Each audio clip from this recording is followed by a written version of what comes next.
جفا صاحب، چھویں پارے میں کیا چھویں پارے کی اہمیت ہے، کیا اس کی فضیلت ہے، کون کون سے تاریخی واقعات اس میں موجود ہیں؟ اعوذ باللہ من الشیطان الرجیم، بسم اللہ الرحمن الرحیم۔ کروڑوں درود و سلام اللہ کے پاک پیغمبر علیہ السلام کی ذات بابرکات کے اوپر، جن کے طفیل ہمیں یہ کلام اللہ نصیب ہوا۔ چھٹا پارہ جو ہے اس میں مدنیات کا ایک گلدستہ چل رہا ہے۔ سورہ بقرہ بھی مدنیات، پھر اس کے بعد آل عمران، سورہ نساء اور اب سورہ مائدہ۔ سورہ مائدہ یہ آخری سورہ مبارکہ ہے جو اس گلدستے میں چلتی ہے، مدنیہ۔ اس کے بعد پھر جو آگے ہے مکیات دو آتی ہیں، اور پھر اس کے بعد سورہ انفال اور مدینہ۔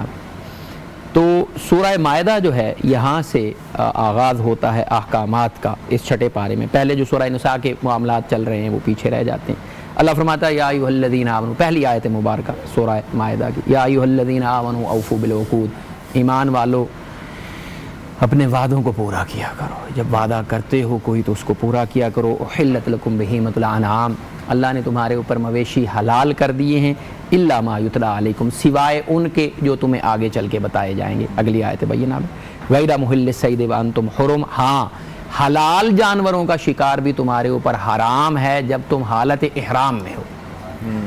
یا ایھا الذین آمنوا، اگلی آیت کریمہ دوسری میں فرمایا یا ایھا الذین آمنوا لا تحلوا شعائر اللہ، ایمان والو جو اللہ کے شاعر ہیں نا ان کی بے حرمتی نہ کرنا۔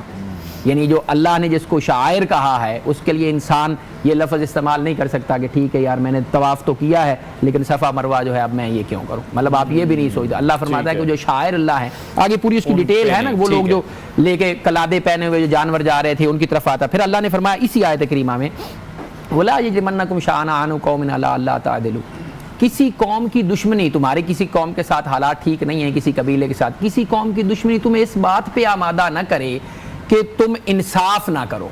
اعدلوا اقرب للتقویٰ، عدل کیا کرو، تقویٰ کے یہی قریب ہے۔ یعنی عدل کو اللہ نے فرمایا کہ پھر فرمایا وتعاونوا علی البر والتقویٰ، نیکی کے معاملات میں ایک دوسرے کے ساتھ تعاون کیا کرو۔ ولا تعاونوا علی الاثم والعدوان، گمراہی کے برائی کے کاموں میں ایک دوسرے کی مدد نہ کیا کرو ایمان والوں کے لیے، یہ فرمایا۔ پھر جو پیچھے فرمایا تھا نا وہ سارے مویشی حلال ہیں مگر جو تمہیں بتائے جا رہے ہیں، تو وہ آگے اس آیت کریمہ نمبر 3 میں اللہ نے فرمایا حرمت علیکم المیتہ، مردار تمہارے اوپر حرام ہے، والدم، اور خون حرام ہے، ولحم الخنزیر، اور سور کا، یہ بھی دیکھیں نا مویشی تو ہے لیکن اللہ نے فرمایا حرام ہے، وما احل لغیر اللہ بھی، اور جس کے اوپر اللہ کے علاوہ کسی اور کا نام لیا جائے وہ بھی تمہارے لیے حرام ہے، والمنخنقۃ، اور مرا ہو جو گلا گھونٹ کر، کوئی جانور ہے آپ نے باندھا ہوا ہے رسی کے ساتھ بندھ کے وہ مر گیا ہے آپ اس کو ذبح نہیں کر سکے، والموقوذۃ، اور جو چوٹ لگنے سے مر جائے، چوٹ لگ گئی اس کو، آپ نے چھری نہیں پھیری، ذبح نہیں حلال نہیں کیا، والمتردیۃ، یا کوئی جانور بلندی سے گر کے مر جائے، والنطیحۃ، یا جانور آپس میں لڑیں اور کوئی جانور سینگ لگنے سے مر جائے، دوسرے جانور کو مار دو وہ، وما اکل السبع الا ما ذکیتم، اور جسے کسی درندے نے پھاڑ کھایا ہو تا وقتے کہ آپ اسے حلال کر لیں، کوئی درندہ تھا اس نے اس کو مار دیا، اگر آپ پہنچ جاتے ہیں اس کو حلال کر لیتے ہیں تو۔ پھر اللہ نے فرمایا الیوم اکملت لکم دینکم واتممت علیکم نعمتی وردیت لکم۔ حضرت فاروق اعظم رضی اللہ عنہ تشریف فرما تھے، ایک یہودی آیا، اس نے کہا تمہارے نبی کے اوپر ایک ایسی آیت اتری ہے، ہمارے اوپر اگر ہمارے نبی کے اوپر اترتی نا ہم اس دن عید مناتے۔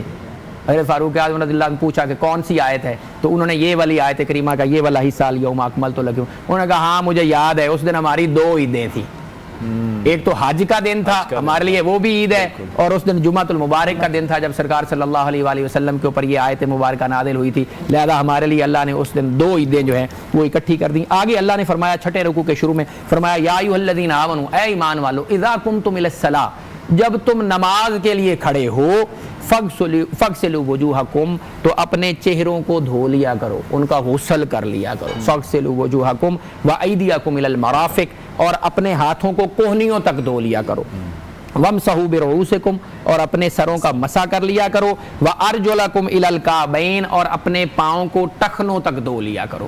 آگے فرمایا وان کنتم جنبا فطہروا، اور تم میں سے اگر کوئی جنابت کی حالت میں ہو تو اسے چاہیے کہ وہ اپنی طہارت کر لے، غسل کر لے، وان کنتم مرضی، اور کوئی تمہارے میں سے مریض ہو، او علی سفر، یا سفر میں ہو، او جاء احد منکم من الغائط، یا وہ رفع حاجت کر کے آیا ہو، او لامستم النساء، یا وہ اپنی ازواج سے ہو کے آیا ہو، فلم تجدوا ماء، پھر تمہیں پانی نہ ملے، فتیمموا صعیدا طیبا، تو تم پاک مٹی کے ساتھ تیمم کر لیا کرو. ٹھیک ہے. اور تیمم کا طریقہ بھی بیان فرما دیا. فامسحوا بوجوہکم، علماء فرماتے ہیں کہ آپ نے مٹی پہ ہاتھ لگانا ہے، آپ نے چہرے پہ لگانا. فامسحوا بوجوہکم وایدیکم من، اور اپنے ہاتھوں پہ لگا لینا. اللہ فرماتا تمہاری طہارت ہو گئی.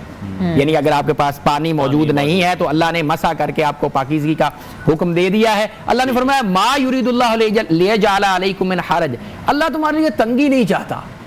کیا چاہتا ہے؟ ولیکن یرید لیطہرکم، بلکہ اللہ چاہتا ہے کہ وہ تمہیں پاکیزہ رکھے، وہ تمہیں پاکیزہ کر دے. ولیتم نعمتہ، اور اپنی نعمت کو تمہارے اوپر تمام کر دے. اب یہ احکامات یہاں تک آئے ہیں. اس کے بعد اللہ نے آگے ایک حکم بیان فرمایا ہے. اللہ فرماتا ہے یا ایھا الذین آمنوا اتقوا اللہ، اے ایمان والو اللہ سے ڈر جاؤ. وابتغوا الیہ الوسیلہ، اور اس کی طرف پہنچنے کا کوئی راستہ تلاش کرو.